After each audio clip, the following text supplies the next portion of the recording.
If you've ever dealt with an HOA, you know they're experts at finding trouble where none exists. But this time, they messed with the wrong farmer. I've owned my 400-acre ranch for over 30 years. It's been in my family for 3 generations: cattle, wheat, barley, and one old red barn that my granddad built with his bare hands. Sure, the barn had seen better days, but it still stood strong and kept my gear dry and my hay safe. Then, about 4 years ago, a fancy HOA development popped up next to my north pasture. All eco luxury cabins and a shiny 5 million lakeside retreat resort they bragged about online.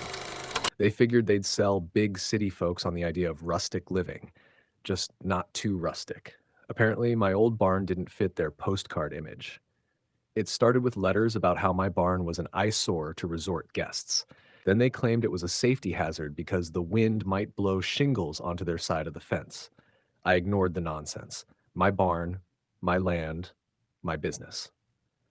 One morning last spring, I got back from the feed store to find a demolition crew packing up in my north field and my barn leveled to the ground. I was stunned.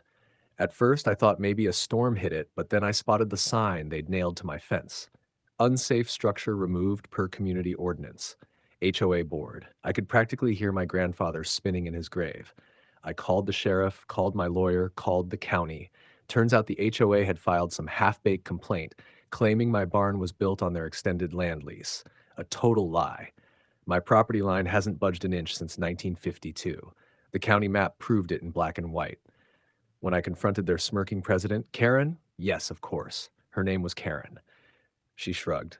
Sue us if you want.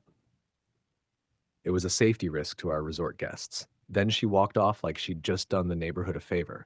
So I did exactly that, except I didn't just sue them. I dug deeper. Turns out their HOA resort was leasing their fancy lakeside aquarage from a third-party trust, and the trust owed back taxes and maintenance fees for years. The minute I saw that, I made an offer to the trust's board that they couldn't refuse. 2 months later, I owned the entire 80-acre lakeside property the HOA's resort sat on. Karen didn't even know until the day I walked in with a clipboard, deed in hand, and told her new guests. They had exactly 2 weeks to vacate the premises. She threatened to call the county. She threatened to sue me back. She threatened everything. But the deed was rock solid, and her resort's lease was dead the minute I bought the land.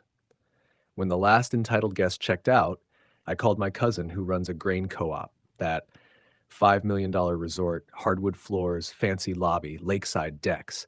Now it's insulated, locked up tight, and filled to the rafters with thousands of bushels of wheat.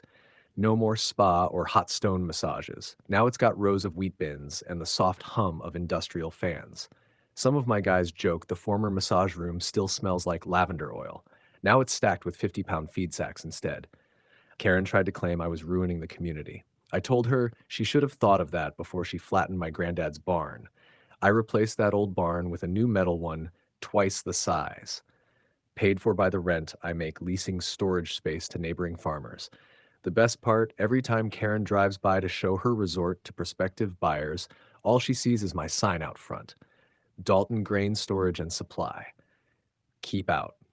Sometimes revenge is sweet, but sometimes it smells like fresh cut wheat in the middle of what used to be her lakeside paradise.